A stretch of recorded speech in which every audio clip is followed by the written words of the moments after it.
and welcome to episode 71 of the Youth Squad Legends series with Lincoln City. Now you might be able to hear something different in my voice. I'm talking extremely quietly. It's 4:46 or 14 minutes to 5 in the morning. Yeah, I've been playing this all day. Give or take, obviously giving myself breaks in between, but we've simulated 2 seasons, we've done training, most of it simulated itself, but I've also played here and there to try and get the most out of my players. If you can think back to episode 70, right at the end, I was like, right, okay, we need a simulation period now, because we don't have a cup competition that we can really go for next season apart from the Carabao Cup, but really, is that worth a season of our time? No, it isn't. I'll finish that. No, it isn't. So let's concentrate on becoming a really good Premier League club. And not only that, the main point is for the other really good Premier League clubs to take notice, respect us, and for them to give us a really decent game when it eventually comes around. So, when we do lift the Premier League trophy, it means a hell of a lot more than normal when you just beat them because they can't defend and can't attack. No, the AI will be able to defend and will be able to attack now because we're a decent club ourselves. So, cracking. Tested it all out already against Tottenham Hotspur. I played them 4 times, so that's an hour of my life wasted straight away. 3 games, Tottenham just beat me. No problem. Hands up, I was the worst team. Like, they just smashed me. I mean, I'm kind of tired, but then you can balance that out with commentating. So I was completely silent, concentrating on the game, but I was slightly tired.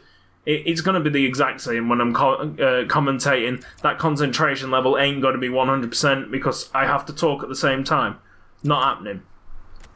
Anyway, to compensate for the lack of matches in this episode, I've got here a surprise. Now, if you haven't followed my Twitter, then this is going to be absolutely fantastic. This is a Perry NG match-worn shirt with the great man's signature right there. How good is that? So anybody who chipped into that player sponsorship, or anybody who just supported it in general, thank you very much. Okay, so we've got a lot of things to talk about. You can see straight away, we're the manager of England. Why are we the manager of England? Because England wanted us. It's now a World Cup year, and we've got Romania, Saudi Arabia, and Ivory Coast in our group. Alright, so episode 72 and 73, probably going to be the World Cup, unless we get knocked out straight away, and then episode 73 will just be normal Lincoln City. Decent. This is the squad for England right now. Some ex-Lincoln City players. I need to point out Isaac Robinson because he's made the move to a different club recently, and it's just because I got the England job. He wasn't going to play that much for Lincoln City. He's going to always be like one of the fringe players, like the last pick centre-back because he's short. And I thought to myself, well, because I've got the England job, and because he was only like 74 overall, and I wanted to get the average rating of Lincoln City up a bit, I was like, he's going to play more games for England than I can ever ask him to play for Lincoln City. So let's just move on and bring in a centre-back of higher overall to boost up the rating of the team, to speed up the simulation process. That's exactly what we did. And it's kind of worked out both ways because you'll see more of Isaac Robinson, but you get a better Lincoln City. See what I'm saying? Anyway, that's the England team. You can see Charlie Green. Let me just highlight Charlie Green here. I understand exactly why it was so bad now. His stamina is 55 and his strength's 57. Playing him against France in one of a friendly, and he was just garbage. But he makes the first team for England. Obviously, like, England have got some great real players, but I've made a team of regens, and 10 of the 11 first teamers are Lincoln City players or ex-players, with that guy on my shortlist at one point, but because his surname is Lowry, and I didn't want any like Bradley Lowry jokes in my comment section. We're better than that. I discarded him, and I think we just signed up Keller instead a couple of seasons afterwards. But he could have been a Lincoln City player. You never know. If there were no other goalkeepers that became available, I'd just be like, right, okay, we're just gonna have to do it, even though I don't want it to happen. But that is the team. I can't do anything else with the goalkeeper. The next one's 73, so Lowry is definitely the best goalkeeper. So that's that. Sound. Let's move our attention to Lincoln City. You'll get to know the England squad in the next couple of episodes. If we don't do anything in the World Cup this year, then we'll try in 30-30, 30-30, 20-30. That, wow. Calm. If only career modes could simulate that long. My God, could you imagine the transition time from season to season in 30-30? I'd be an old man before it loaded up July the 1st. Let's put it that way. So here is the squad. Harvey Hall is a 92, but you must have seen this there. Let's go into the squad hub, first of all. Many things. Let's get to the transfers. Ooh, okay. So, I've just said about raising the average rating of the team, so immediately, it's all come down from Regen Race episode 3. Not too sure what DK was saying in particular, but he was talking about the average of all the team instead of the first 11. And I thought, well, maybe it also applies to how the AI play against you. So immediately I released Habib Orr and Pepe Desire Pepe, even though I really wanted to keep him, they went straight away. Also, Perry NG has retired himself. I've released him onto the free agency. He wasn't going to play anyway, guys. I'm sorry. Like, I really wanted to keep him around, but he wasn't going to play. Simple as, he was not going to play. And it's all for the better anyway, because the AI are playing like that now, so just leave it as it is. Okay. And then it gets serious. Let's do the free agent first. Down here, we got a lad called Sigurdsson. You know, one of them players that you see in the free agent list, and it just raises your interest. He might not be exactly the best player on the list, but he's someone that you like. I think I can play really well with that guy. That's what happened with Sigurdsson. And obviously he's Icelandic. What? Like, probably the first Icelandic player that we've had in New Squad Legends. If not the first, then one of the first, definitely. So he was a free agent that we got brought in. You might notice that we haven't got Nuno anymore. We sold him on to West Brom. He was an 80 overall when we moved him on to West Brom, so he immediately becomes West Brom's best ever signing. Oh, yes. He was a good player, but I don't think he ever really became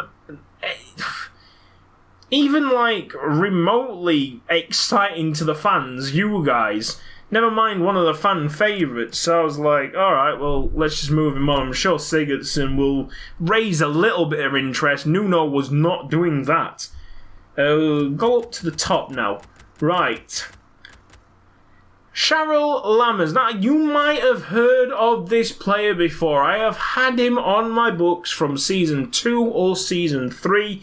It was one or the other. And eventually we had the money to do it. But at a price. Joel Tuomi's gone, and £30 million. Now, Joel Tuomi was a potential to be special player.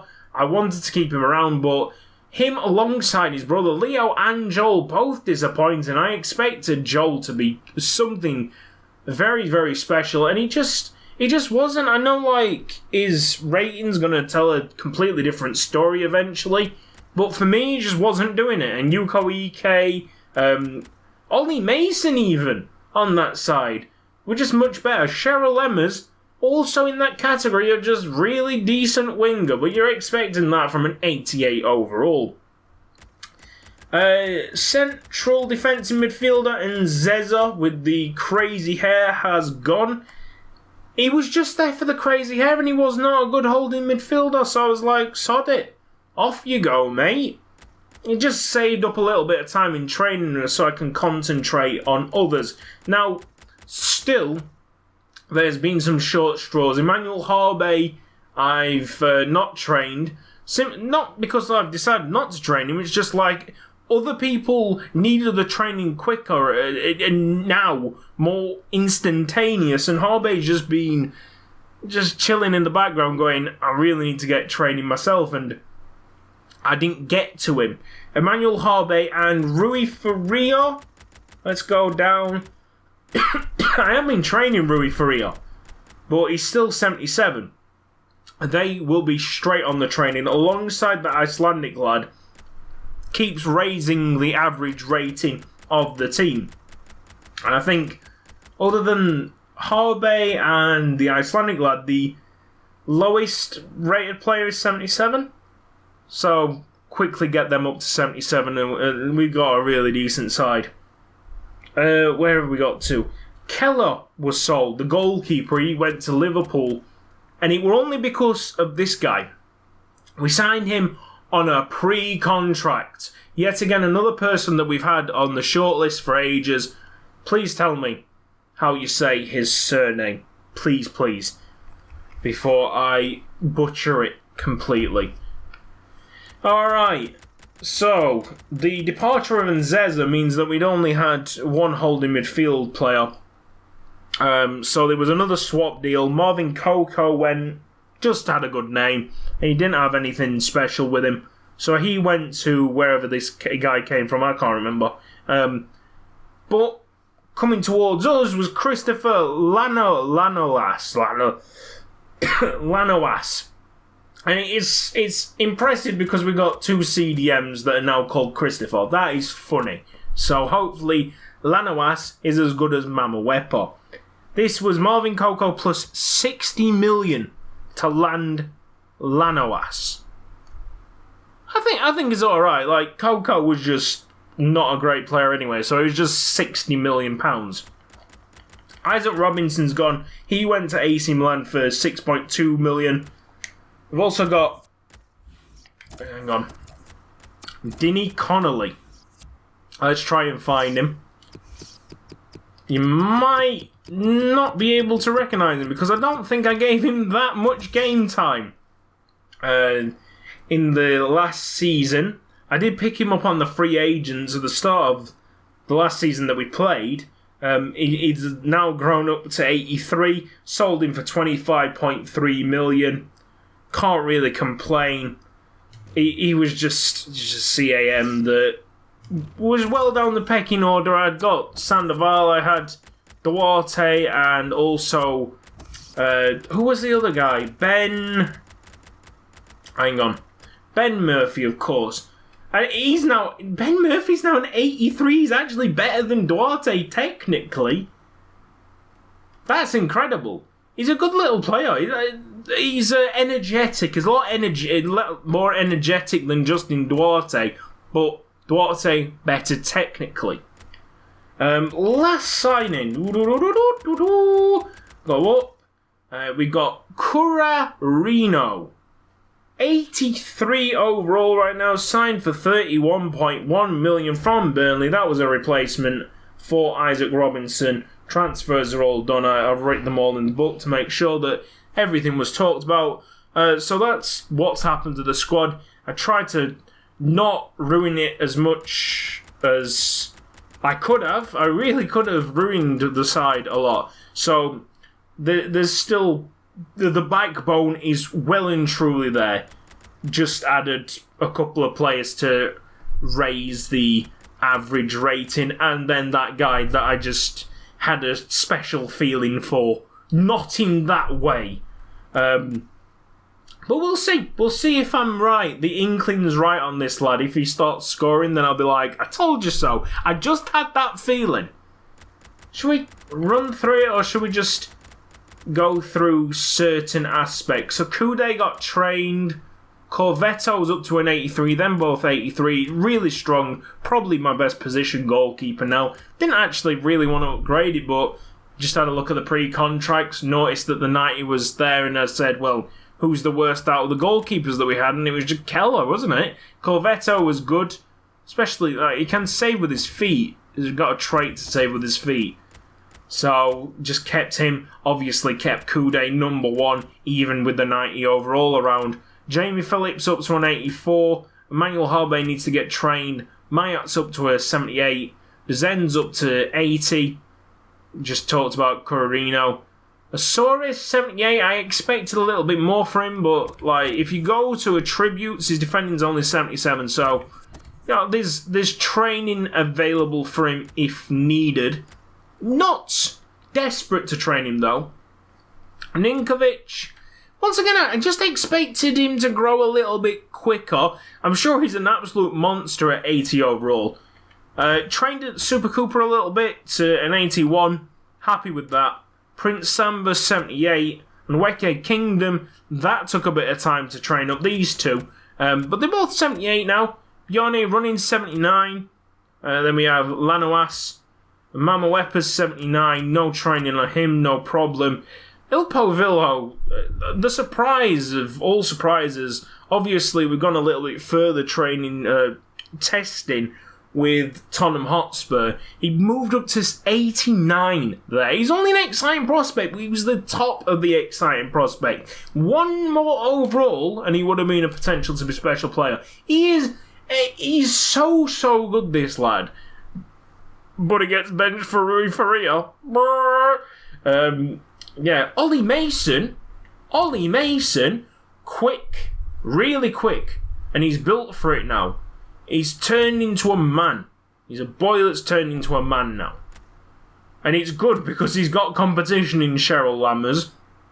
We got Castaneda, who's an 81. It took forever for him to go from 79 to 80. I remember that. I was just like, come on then. Turn to an 80, because I really wanted to train up other people. Stefan Magnussen's up to an 82. Edley up to an 84. He's a really, really solid player, isn't he? 91 shooting, 90 dribbling, finishing 99. What's his long shots? Oh, he's finishing in his long shot to 99, right, okay. There might be a few long shots on the cards with Ed Lee. Rocky Shoofs, can you believe it? I've trained up to an 80 overall. And he's not actually that slow either. He's got 83 pace. So I've done a really good job with Rocky Shoofs. I should pat myself on the back. Luis Sandoval, 80. Justin Duarte, 82. Ben Murphy, 83. Let's have a look. You can see that Duarte's better at passing. And Ben Murphy's more energetic. I got that spot on, didn't I? Ben Murphy's a little bit better at shooting. Rui Faria, I don't know. Remember, boys, that this was a scout future star at the start of the save. A scout future star is one of the most difficult to train. He's obviously not very good in game, even though he scored that cracker in the FA Cup. One game does not make a career. He just is Rui Faria, isn't he? And we love him for it. Yuko Ike up to an 81. He is so pacey, it's disgusting. His acceleration is 94, sprint speed 95. Ed Kelly has become the second best striker, if you include Harvey Hall, in the entire club. Better than Petrus Bong, better than Castaneda. Might push himself into the first team. Everybody loves Ed Kelly. Everybody loves a bit of tentacle hentai. Yeah? Petrus Bong obviously started the World Cup really well. 80 overall. Just Petrus Bong, innit? He's not had the best of seasons whilst we've played with him for 3-4 years now, but Petrus Bong's always going to chip in with a goal because he's so quick. Sigurdsson, and then we got Palacios, who has 99 acceleration and 99 pace. Let's just point out that this boy is 6'7", 6'7", 79 overall, 99 pace. In other news, Sanral Toma, 79 overall, 25 years old, 96 pace. It's probably the strongest that it's gonna get, this strike force, isn't it now? So, yeah, I don't maybe we're gonna add one or just one. It might just be one more player into the squad before the end of the series. This is it. This is your team that's gonna go for it. Firstly, in the Premier League. Secondly, in the Champions League. Now, I don't know how it's happened. I thought I only finished 6th last season, but we must have finished 4th because we just scraped Champions League. It doesn't mean that I'm going to try and go for the Champions League this season, but hopefully it's more like we win the Premier League this season, we win the Champions League in the future sometime. Because I want to make sure that I'd like to see it last longer than a season, because this looks like a seriously fun squad to play with. But we'll take whatever happens, that's it. And I don't think I'm going to talk about anything else. It's obviously the video is probably well over 20 minutes now. I'm done with it. This has been the progression. I'm sorry that we've not been able to play any games. You can understand why now. You've probably seen the squad and gone, okay, I've seen how he's tried to plan it out and that. I want to apologise that I didn't want to change the squad at all, but as things panned out and as I listened to DK and all that happened, I was just like, right, okay, we just need to make a couple of sacrifices. Perry and G wasn't a massive sacrifice. I didn't like to lose Isaac Robinson because he's not done anything wrong. Simply, when he plays, he's a good player. And I like them kind of guys. They just are decent players. He was good at making standing tackles. He was just a bit short, and he had the lowest overall out of all the centre-backs that I had, and I was like, well, with the England job coming, I'm going to say no to you, mate. And, he went to AC Milan, so it's not like I think he's had an upgrade, to be honest, from Lincoln City. So, good on him.